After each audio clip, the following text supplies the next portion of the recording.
Let's see how things turn out in the next few weeks. Anyway, دیکھنے والی بات یہ ہے کہ آج ملاقات ہوتی ہے یا نہیں ہوتی. دونوں صورتوں میں چانس یہی ہے کہ پارا جو ہے وہ اور بڑھے گا, اور پارا کم کرنا ہے تو کسی نہ کسی فریق کو تحمل دکھانا ہوگا. اور اچھا, ہمارا جو مرکزی قیادت ہے نا پاکستان تحریک انصاف کی, وہ ظاہر ہے وہ ذرا تحمل کی ہی باتیں کر رہے ہیں. ان کی طرف سے جو میسیجنگ ہے ڈائریکٹ انڈائریکٹ وہ یہی ہے کہ ہم اینٹ کا جواب پتھر سے نہیں دیں گے, اور بات ہونی چاہیے, اور تصفیہ ہونا چاہیے, اور معاملات بات چیت کے ذریعے حل ہونے چاہیے. لیکن دوسری طرف وزیر اعلیٰ خیبر پختونخوا کا جو جلسے سے خطاب تھا وہ بھی آپ نے سن لیا. اس میں ظاہر ہے ایک مرتبہ پھر وہی کٹ مرنے کی باتیں کر رہے ہیں, اور یہ پہلے وزیر اعلیٰ نہیں ہیں خیبر پختونخوا کے جو کٹ مرنے کی باتیں کر رہے ہیں. اس سے پہلے علی امین گنڈا پور بھی یہ کہہ چکے تھے کہ ہم نہ آئیں تو ہمارے جنازے پڑھ لینا. وہ ساری باتیں بھی ہو چکی ہیں, ہم ساروں کو وہ یاد بھی ہے. ہمارے گیسٹ ہمارے ساتھ ہیں, مگر وہ ظاہر سیاسی کارکنوں کے سامنے گفتگو کا انداز بھی ہے. وی آلسو شوڈ انڈرسٹینڈ کہ وہ اور ہوتا ہے تاکہ کارکنوں کا جذبہ ذرا جاگا رہے. ویسے یہ I am sorry that is so debatable,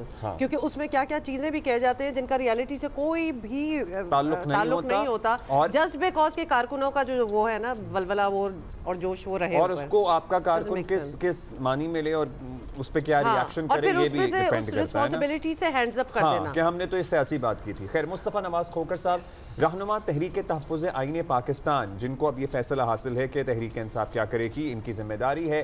Khokhar صاحب شکریہ, آپ نے وقت دیا. سر, تحریک انصاف کے جلسے میں اعلان ہوا ہے کہ ایک زبردست تحریک کے لیے وہ تو تیار ہیں, ڈی چوک بھی جا سکتے ہیں, لیکن یہ فیصلہ تحریک تحفظ آئین پاکستان کی قیادت کو کرنا ہے, تو ذرا زیادہ بھاری ذمہ داری نہیں آ گئی آپ کے اس اتحاد پہ, آپ کے کاندھوں پر؟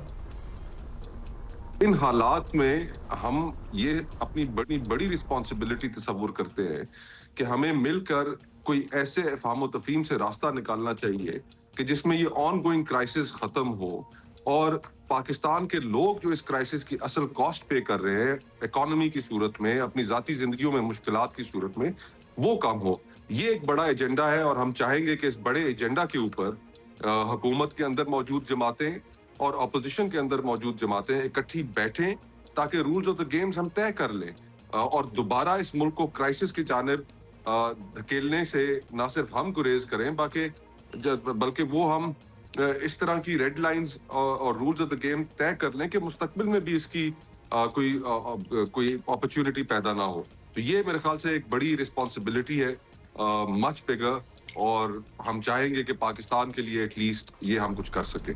اچھا چلیے, رولز آف انگیجمنٹ کی بھی بات کر لیتے ہیں. یہ بتائیں کہ اپوزیشن جماعتوں کے اتحاد میں ایجیٹیشن اور جارحانہ سیاست پر یقین کرنے والی جماعتیں بھی ہیں, وہ لوگ بھی ہیں جو مفاہمت کے راستے کو ہمیشہ ترجیح دیتے ہیں.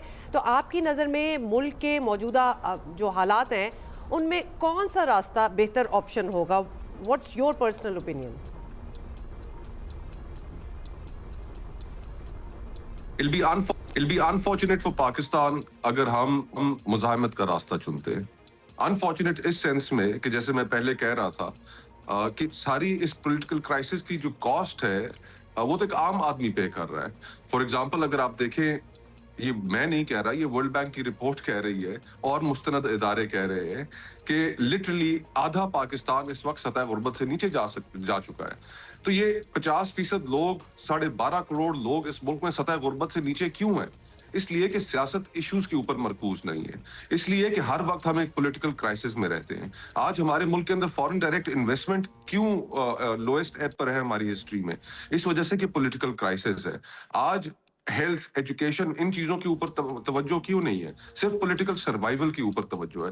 تو اگر ہم نے سیاست کو واپس ایشوز کی جانب لے کر آنا ہے تو اس میں ہمیں ایک نہ ایک بیٹھ کر ڈائیلاگ سے کوئی نہ کوئی راستہ بنانا پڑے گا. مزاحمت کی سیاست obviously اپوزیشن کا حق ہے, freedom of expression, freedom of association, یہ جلسے جلوس کرنا ہمارا حق ہے اور ہم وہ کریں گے بھی صحیح, لیکن کوشش تو یہی ہوگی کہ اس سے پہلے مزید کیوس پھیلنے سے پہلے بیٹھ کر آپس میں ایک ڈائیلاگ کیا جائے.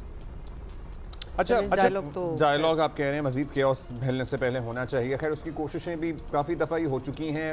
کھوکھر صاحب, اب پی ٹی آئی کا ایجنڈا تو عمران خان صاحب کی رہائی ہے, لیکن تحریک تحفظ آئین پاکستان اور بہت سی اور جماعتوں کا یہ ماننا تھا کہ پاکستان کے مسائل کا حل آئینی اور سیاسی بحران ختم کرنے کا طریقہ نئے انتخابات سے کم کچھ نہیں ہے. مولانا بھی یہی بات کہتے رہے پہلے.